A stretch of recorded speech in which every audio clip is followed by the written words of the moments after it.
Más Internacional. Bienvenidos a adelanto de cómo empieza la semana aquí en Red Más Internacional. Entramos en materia de una vez con toda la información alrededor del mundo. El Papa Francisco publicó una carta en donde pide perdón en nombre de la Iglesia Católica a todas las víctimas de abusos sexuales por parte del clérigo. Las víctimas exigen que quienes cometieron estos crímenes sean procesados por la justicia de cada país. I was 12 years old. I was raped and abused by my parish priest.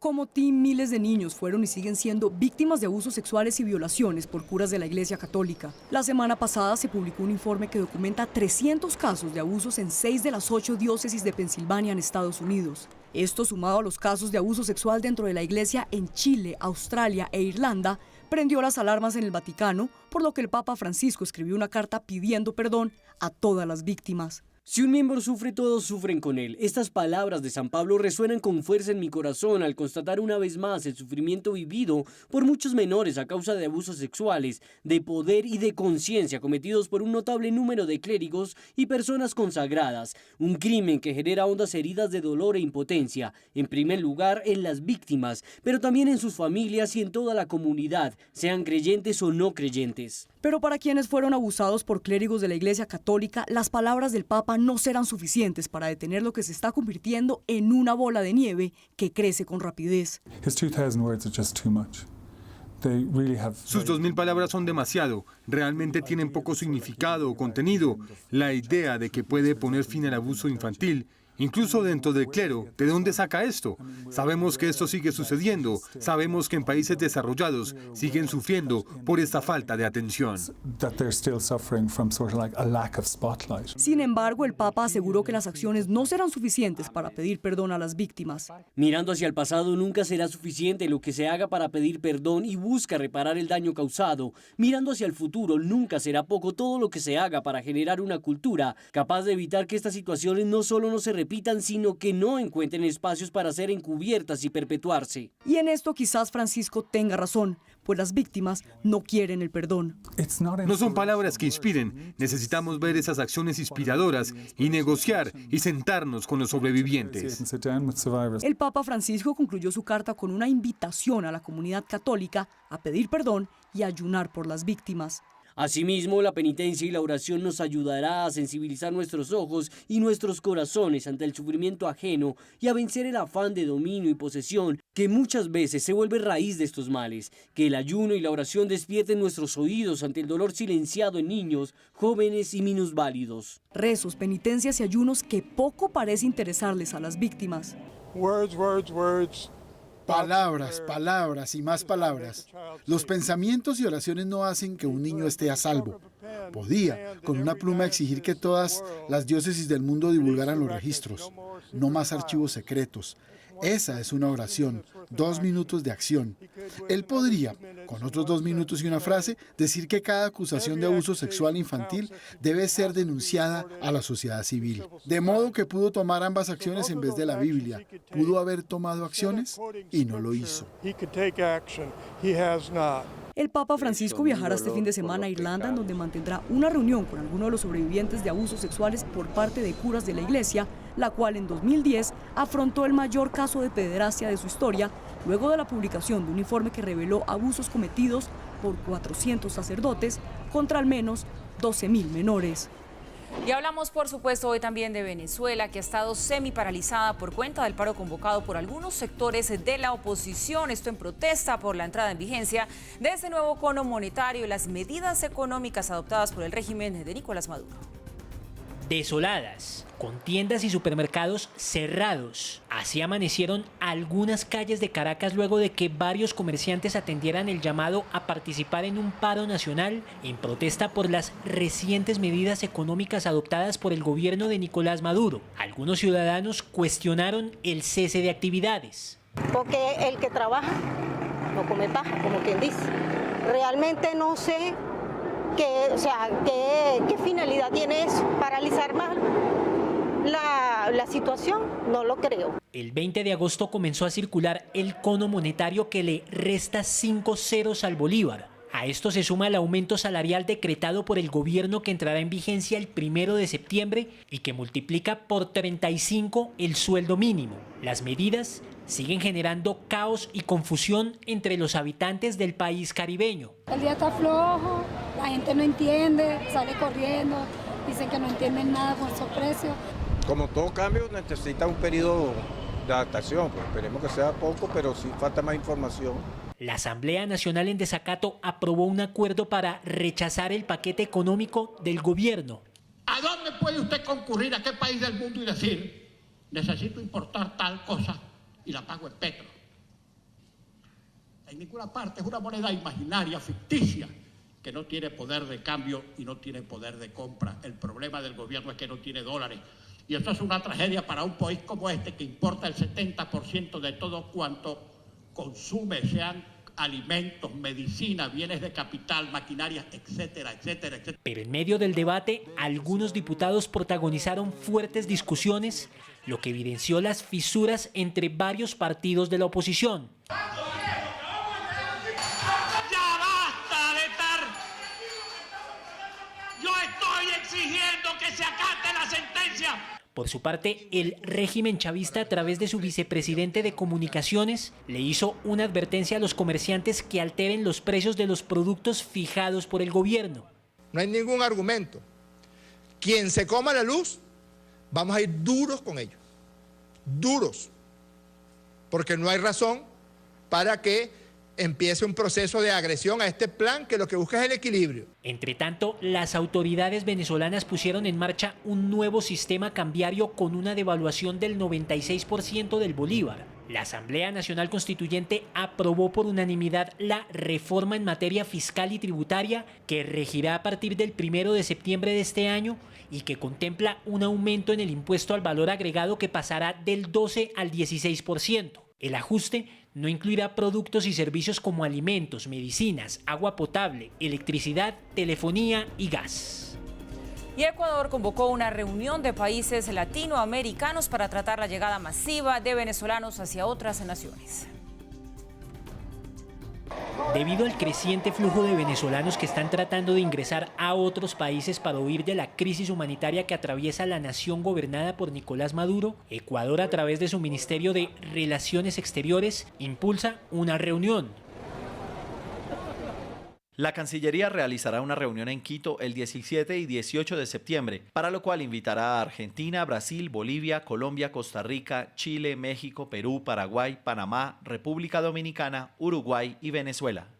El gobierno de Lenín Moreno también confirmó que a partir del martes 22 de agosto hará llegar las invitaciones a los países citados y que dicho encuentro cuenta con el respaldo de la Organización Internacional de Migraciones y de la Agencia de Naciones Unidas para los Refugiados, ACNUR.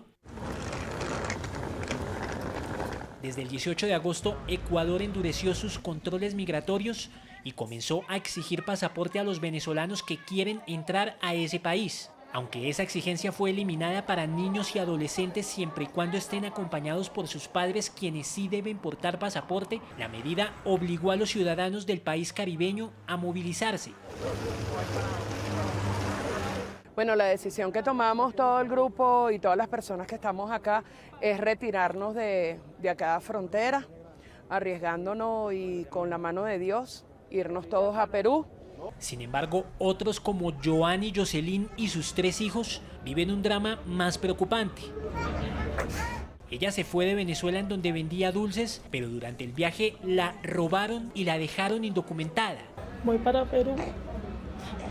No sabía nada del papá de ellos. Y aquí me robaron, pues. No hay cómo llegar allá. Pero a pesar de haberse quedado atrapada en la frontera entre Ecuador y Colombia, Joanny le hizo un desesperado llamado a las autoridades. Yo lo que quiero es llegar a mi destino con mis hijos. Ya no seguir pasando esto. Que me den algo, que me dejen pasar. Porque en realidad el que me está esperando no sabe de nosotros. Al igual que Joanny, el propósito de cientos de venezolanos es ingresar lo más pronto posible a Perú, antes de que en esa nación entre en vigencia el 25 de agosto la misma restricción implementada en Ecuador.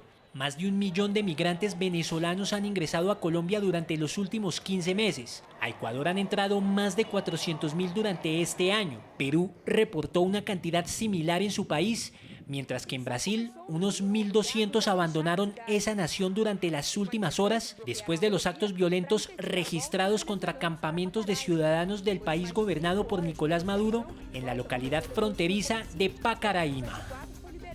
Pues Venezuela nuevamente hoy es tema que preocupa a toda la región. Ya en unos minutos les vamos a actualizar acerca de la situación que se vive allí en Venezuela después de este sismo de 7 grados que incluso se sintió aquí muy fuerte en Colombia. Pero por lo pronto tenemos a un invitado para hablar de la economía venezolana con la entrada en vigor de ese nuevo cono monetario que genera incertidumbre y que genera también mucha confusión. Saludamos para esto a Eric Bear Villegas, decano de la Facultad de Ciencias Económicas, Administrativas y Contables de la Universidad Central. Eric, buenas noches, gracias por estar aquí, bienvenido. Muchas gracias. Bueno, quiero que empecemos por pedirle a usted una explicación que para quienes no estamos familiarizados con el mundo de la economía, pues podamos entender en qué consiste este nuevo Bolívar soberano, porque solo sabemos que se le quitaron 5 ceros. Bueno, nosotros iniciamos la explicación con el tema básico de la hiperinflación. La hiperinflación es cuando los precios crecen de manera desbordada, de manera que el Banco Central no puede controlarlos y que los comerciantes también se ven obligados a subir los precios permanentemente.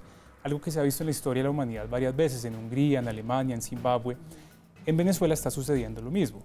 ¿Qué pasa entonces con el gobierno venezolano? Ellos consideran que la solución es quitarle ceros al bolívar y llamarlo ahora Bolívar soberano. ¿Eso qué implica? Inicialmente, ellos van a quitar de circulación el bolívar que existía anteriormente, que ya habían también eliminado, porque existió un primer bolívar, luego vino el bolívar fuerte, que era el mismo bolívar, pero con menos ceros, y ahora nos encontramos con un tercer bolívar, que es el bolívar soberano, que simplemente nos dice que es otro tipo de billete que le va a dar supuestamente más estabilidad a la moneda. ¿Qué quiere decir eso concretamente? Que yo ahora voy a tener un billete distinto que tiene un respaldo a través de lo que ellos llaman el petro, que es una criptomoneda, es decir, una moneda virtual, parecido al Bitcoin, que no tiene los mismos fundamentos de mercado que el Bitcoin, que está a su vez anclada al precio del petróleo. Entonces lo que está buscando Maduro con todo su equipo es darle estabilidad a algo que ya no pueden controlar. Eso es lo más riesgoso, que básicamente si yo voy a un supermercado y en Venezuela, primero no hay productos, los empresarios no tienen cómo vender porque no tienen cómo producir. Y segundo, si no hay productos, tampoco hay forma de pagar salarios.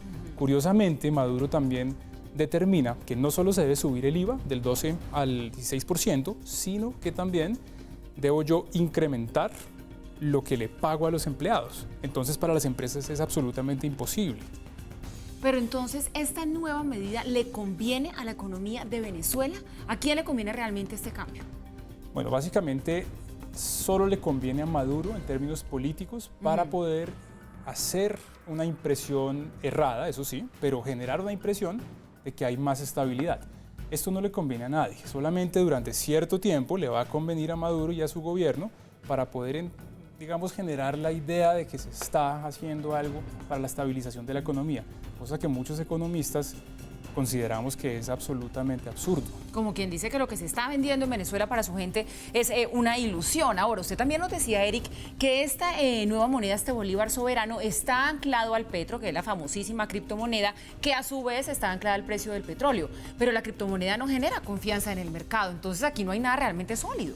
Exactamente, es básicamente estar poniendo un buque sobre unos pies de barro que en cualquier momento van a colapsar. Porque él dice, yo petrolizo los salarios, literalmente. Sí, es algo que digamos que en la historia de la economía difícilmente se ha visto, porque yo estoy atando la estabilidad que tiene el precio del petróleo, que de por sí no es estable, pero nosotros sabemos que el precio del petróleo se va a mantener probablemente fuerte en los próximos años, pero eso no quiere decir que la criptomoneda que está atada al petróleo sí sea estable, porque no hay nada que la respalde realmente. Él dice que es el petróleo, pero una criptomoneda tiene un juego de oferta y demanda totalmente distinto. Entonces, el bolívar fuerte, el bolívar soberano están anclados sobre una mentira realmente. Los venezolanos están muy perdidos y no saben cómo va a darse realmente ese cambio de moneda. En un país serio donde ya han ocurrido este tipo de cambios, generalmente, ¿qué es lo que ocurre? Las personas empiezan a ir al banco de a pocos a cambiar su dinero y sigue circulando por un tiempo los billetes antiguos, ¿o cómo funciona? Absolutamente. Normalmente en un proceso de transición yo tengo la primera moneda y esa moneda permito que circule durante un tiempo para que se haga un proceso de reconversión. Acá, en este caso en Venezuela, es algo bastante curioso. Por un lado, las monedas del bolívar fuerte y del bolívar soberano se parecen bastante. Eso va a generar muchísima confusión. Hoy, por ejemplo, en Caracas y en diferentes ciudades había no solo confusión, sino también las personas les daba miedo salir. Los comerciantes se veían amenazados también por el mismo gobierno y que si no abrían las puertas también veían consecuencias. Ahora veíamos precisamente en la nota cómo se amenaza a las personas si ellos consumen más luz, si ellos cambian los precios, cuando el cambio de precio realmente pertenece al mercado, no a la decisión arbitraria de un comerciante.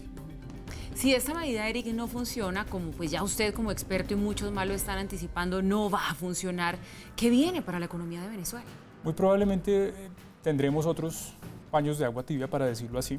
Tendremos otras medidas muy visibles en términos de comunicaciones, pero muy poco sensatas en términos económicos. Entonces, probablemente, como ya se ha empezado a hacer, se le va a dar la culpa a lo que él llama a los oligarcas, lo que él llama el establecimiento de Estados Unidos, a los colombianos. Y en últimas, ¿qué va a pasar? Dentro de una dictadura en la que uno termina buscando siempre un chivo expiatorio, termina viendo abusos, violencia, y ese es el gran problema al que se enfrenta Venezuela. Una crisis económica termina generando una crisis social también. Entonces, ¿qué le espera a Venezuela? Menos estabilidad de la que ya igual no tenía. Eso es muy preocupante también para la región, porque cuanto más inestable sea Venezuela, peor será la crisis migratoria. Cuanto más fuerte sea la crisis migratoria, con más problemas nos vamos a ver nosotros como países vecinos. ¿Está el déficit público de Venezuela descontrolado? ¿Gasta mucho más el Estado venezolano de lo que le ingresa? Sin duda, Venezuela tiene, digamos, unos ingresos fuertes por el petróleo, sobre todo porque el precio del petróleo volvió a subir, pero a la vez ellos están empecinados en siempre gastar en aparatos militares, en financiar guerra y en financiar también temas que son absolutamente improductivos. Por ejemplo, todo lo que han gastado en las máquinas para generar sensores para identificar a las personas en los supermercados, eso es algo completamente absurdo. Es decir, se importan estas máquinas para yo estar seguro que alguien que va al supermercado no pueda volver a comprar una bolsa de leche el mismo día, porque para ellos son los famosos bachaqueros, es decir, las personas que van y acumulan injustamente y ilegalmente los productos. Ellos gastan más allá de lo que reciben, y eso es que reciben muchísimo, muchísimo más de lo que un país como Colombia puede aspirar, porque nosotros, por más de que también dependamos del petróleo, no tenemos la misma producción petrolera de Venezuela. La ironía de la economía venezolana es que ellos ya no son tan fuertes en la producción petrolera como lo eran antes, porque para poder producir petróleo van a necesitar unos químicos que se importan. Para importarlos requieren de los dólares. Si hay un problema de corrupción, en donde esos dólares se desaparecen, hay un problema migratorio muy fuerte, en donde ellos buscan chivos expiatorios, lo que tenemos es una economía completamente confusa, y en la economía lo más importante es la información.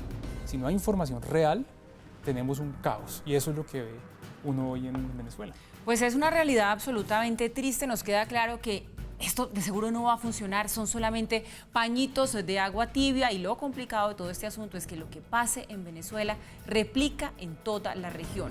A Eric Bear Villegas, como les contábamos, decano de la Facultad de Ciencias Económicas, Administrativas y Contables de la Universidad Central, le damos las gracias por haber venido a explicarnos esta noche algo tan importante que nuestros televidentes querían entender. Buenas noches. Muchas gracias a ustedes.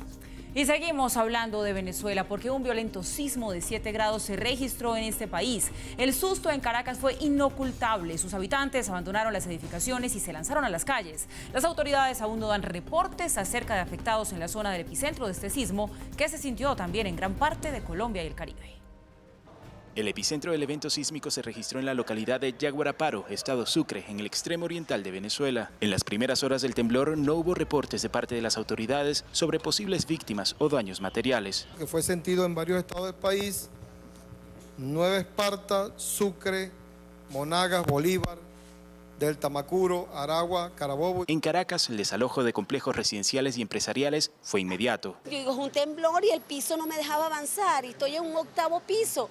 Me desesperé porque no tengo cultura antisísmica, pero yo no sé qué hacer. Hubo quien logró tener contacto con familiares en Colombia, donde llegó a sentirse el movimiento telúrico. de Colombia entró una llamada de Bucaramanga y me dice, está temblando, yo vivo en el piso 9 y estamos corriendo todo, bajando las escaleras. De Bogotá, mi hijo que también está en Bogotá, me manda mensaje que también está temblando, me llama que vaya a auxiliar a otro familiar que también le dio una crisis nerviosa. Sin mayor experiencia en catástrofes sísmicas, algunos aseguran haber sido advertidos por sus mascotas. Brincando, mordiéndome, como para avisarme que me fuera, que no fuéramos. En eso me siento en el sofá y veo que empieza a temblar y ella enseguida iba para la puerta. Otros no dejaron a un lado las supersticiones al coincidir el temblor con la convulsa situación interna del país. Imagínate más, lo que tenemos, todo lo que estamos pasando. Aparte, no va a que un temblor. No, vale, ya Venezolano no se merece tanto, vale. Líneas telefónicas colapsadas y algunos incidentes menores en casa. Al menos en Caracas, el sismo fue solamente un gran susto para sus habitantes. Dejé la llave del apartamento adentro. ¿Y ahora? Bueno, esperaremos. ¿Tiene cómo abrirla? No, a que vengan los bomberos y me abran, será. O a que venga mi hijo, que tiene llave. Las autoridades aseguraron estar atentas de atender cualquier emergencia que se reporte en las próximas horas. Y miramos ahora hacia los Estados Unidos porque hoy fue un día de duros golpes para el presidente Trump. Por un lado, su abogado personal Michael Cohen se declaró culpable de fraude fiscal y financiación ilegal de la campaña de Trump a la presidencia. Al mismo tiempo, su ex jefe de campaña Paul Manafort fue declarado culpable de cargos similares por un juez de Virginia. Paul Manafort fue encontrado culpable de 8 delitos luego de 4 días de deliberación por parte de un jurado en Alexandria, Virginia. 5 de ellos por crímenes de fraude fiscal, 2 más de fraude bancario y 1 por ocultar cuentas bancarias en el exterior. Otros 10 cargos que pesaban en su contra fueron desestimados por la Corte. En 10 de esos cargos no llegaron a un veredicto. El señor Manafort está decepcionado por no obtener soluciones de todo, o un jurado completo en todos los aspectos. Sin embargo, le gustaría agradecer al juez Ellis por concederle un juicio justo. El fiscal especial Robert Mueller investiga desde mayo de 2017 de manera independiente al gobierno estadounidense por los posibles lazos entre miembros de la campaña de Trump y Rusia, a la que las agencias de inteligencia de Estados Unidos acusan de interferir en los comicios presidenciales de 2016. Este juicio tiene importantes implicaciones para la investigación de Mueller, pues Manafort es quien tiene los vínculos más cercanos con Rusia, a pesar de que en varias ocasiones Trump ha calificado el proceso como una cacería de brujas. Creo que todo el juicio de Manafort es muy triste cuando se mira lo que sucede allí. Creo que es un día muy triste para nuestro país. Trabajó para un periodo de tiempo muy corto, pero ¿sabes qué? Él es una muy buena persona y creo que es muy triste lo que le han hecho a Paul Manafort. Aunque la condena por estos 8 cargos sería de unos 65 años, su negociación con la fiscalía lo redujo a 5. El abogado admitió además haber pagado a 2 mujeres a petición del entonces candidato presidencial para que no revelaran detalles sobre supuestas relaciones que habrían mantenido con Trump. Momento para irnos a una pausa. Regresamos en minutos con más de la información internacional.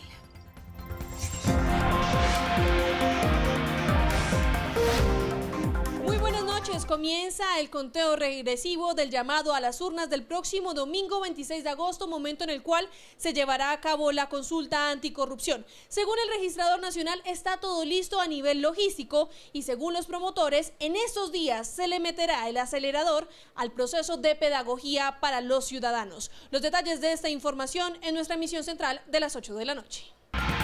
Gracias por continuar con nosotros. Seguimos aquí en Red Más Internacional. La Fiscalía ecuatoriana presentó cargos contra un sospechoso por el envío de droga en un bus que se accidentó en este país y que dejó 23 muertos y 22 heridos. La Fiscalía ecuatoriana formuló cargos contra un sujeto identificado como Germán G. por el delito de tráfico ilícito de drogas a gran escala dentro de la investigación por el accidente del bus ocurrido el pasado 14 de agosto.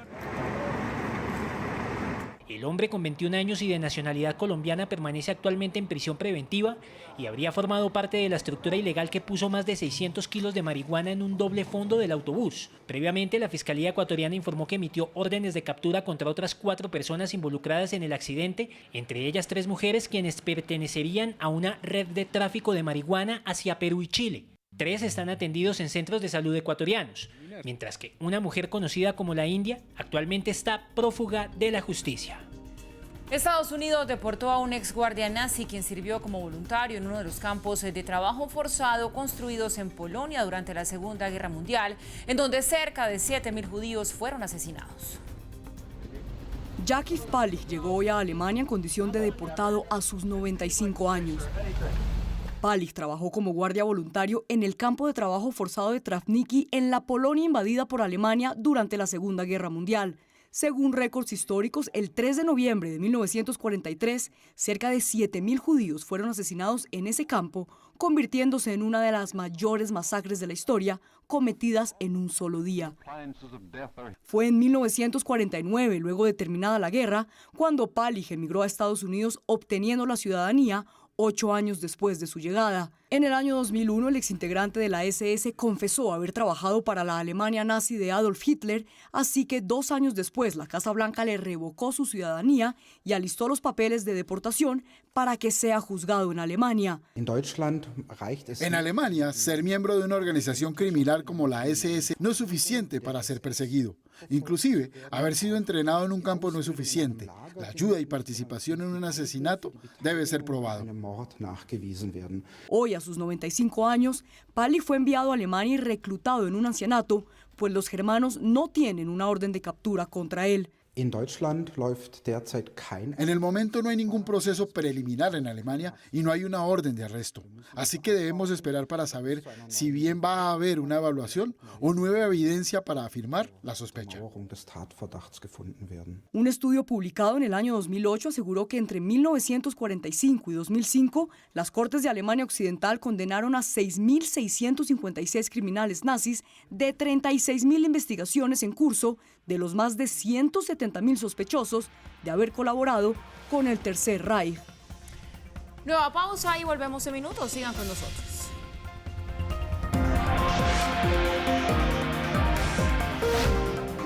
Buenas noches. Excelentes noticias para el volante colombiano James Rodríguez, quien hoy retomó el ritmo de entrenamiento junto a sus compañeros en el Bayern Múnich y está cerca la posibilidad de que reaparezca este viernes con su escuadra en el inicio de la Bundesliga ante el Hoffenheim.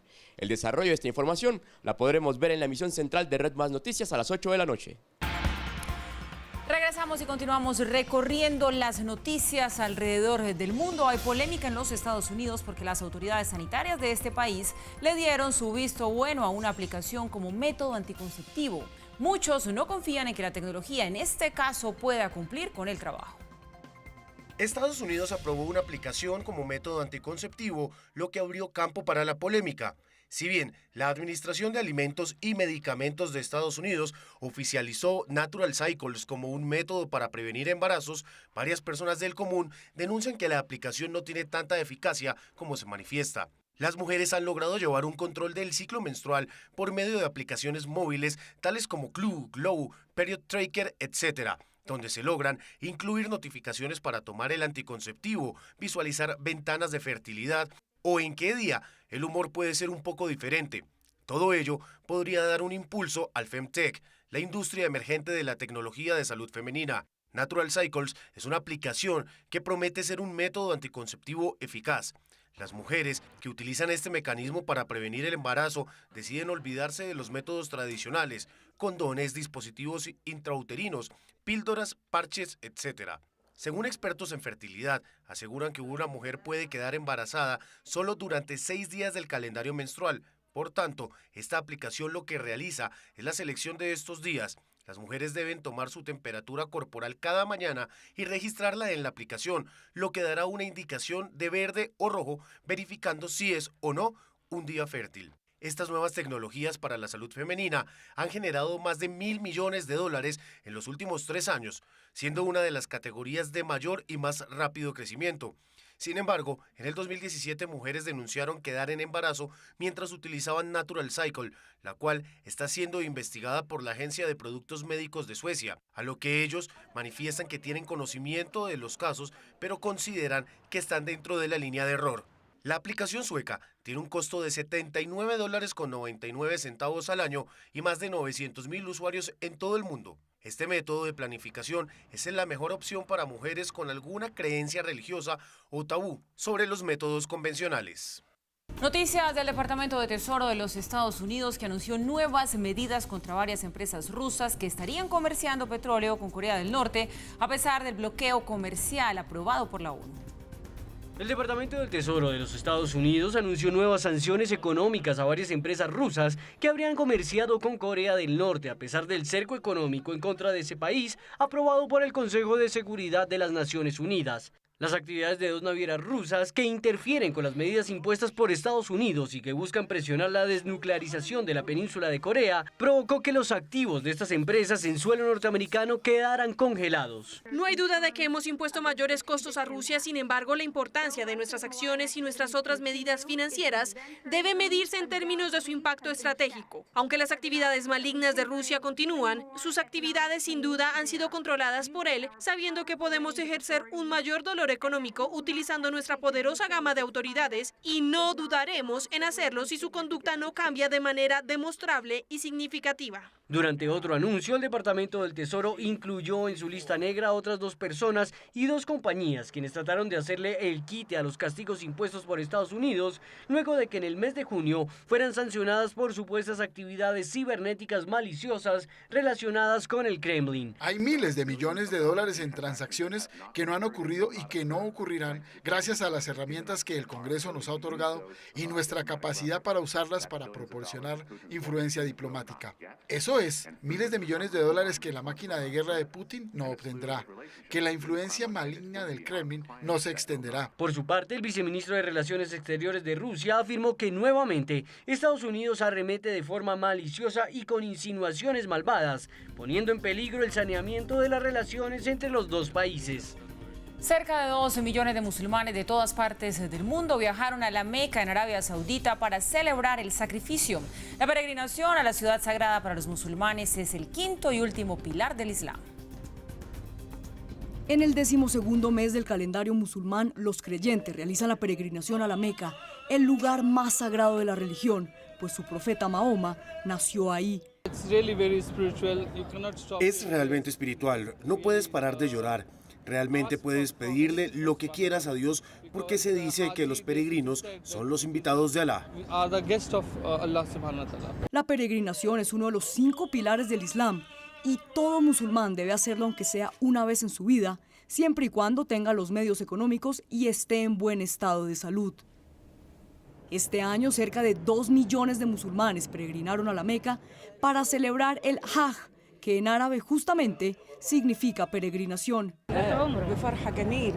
Es una alegría estar acá, algo maravilloso. Espero que todos tengan la oportunidad de venir y visitar la casa del profeta porque es hermoso. Es algo que he deseado por mucho tiempo. El primer día del Hajj, los peregrinos deben darle 7 vueltas a la Meca en dirección contraria a las manecillas del reloj y besar la piedra negra en cada vuelta. Es difícil describirlo en palabras. Esto es el sueño de cada musulmán, venir acá a la Tierra Santa, lo cual es muy difícil para nosotros. También es espiritual porque Dios te invita a venir. En Siria consideramos el venir acá como una invitación. Una vez terminan las 7 vueltas, los peregrinos se dirigen a los 3 pilares y recolectan rocas para ser arrojada hacia los pilares como símbolo de estar desafiando el mal, el diablo. En el segundo día, los musulmanes deben ir al monte Arafat para realizar los rezos del mediodía y la tarde y deben permanecer ahí hasta la puesta del sol, momento en el que Mahoma pronunció su discurso de despedida.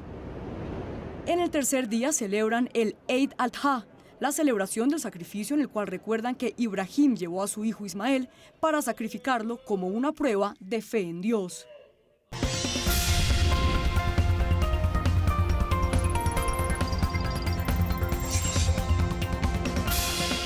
Ahora volvemos sobre el hecho internacional del día, un violento sismo de 7 grados que se registró en Venezuela. El susto en Caracas fue inocultable.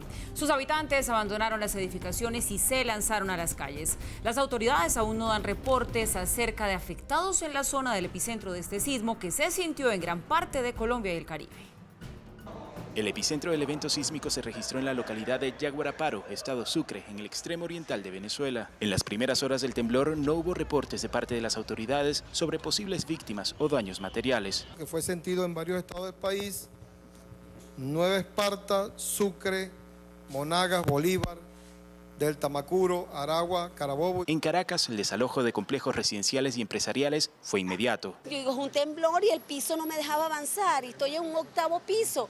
Me desesperé porque no tengo cultura antisísmica, pues yo no sé qué hacer. Hubo quien logró tener contacto con familiares en Colombia, donde llegó a sentirse el movimiento telúrico. De Colombia entró una llamada de Bucaramanga y me dice, está temblando, yo vivo en el piso 9 y estamos corriendo todo, bajando las escaleras. De Bogotá, mi hijo que también está en Bogotá, me manda mensajes que también está temblando, me llama que vaya a auxiliar a otro familiar que también le dio una crisis nerviosa. Sin mayor experiencia en catástrofes sísmicas, algunos aseguran haber sido advertidos por sus mascotas. Brincando, mordiéndome, como para avisarme que me fuera, que no fuéramos. En eso me siento en el sofá y veo que empieza a temblar y ella enseguida iba para la puerta. Otros no dejaron a un lado las supersticiones al coincidir el temblor con la convulsa situación interna del país. Imagínate más, lo que tenemos, todo lo que estamos pasando. Aparte, no que un temblor, no vale, ya no se merece tanto, vale. Líneas telefónicas colapsadas y algunos incidentes menores en casa. Al menos en Caracas, el sismo fue solamente un gran susto para sus habitantes. Dejé la llave del apartamento adentro. ¿Y ahora? Bueno, esperaremos. ¿Tiene cómo abrirla? No, a que vengan los bomberos y me abran, será. O a que venga mi hijo, que tiene llave. Las autoridades aseguraron estar atentas de atender cualquier emergencia que se reporte en las próximas horas.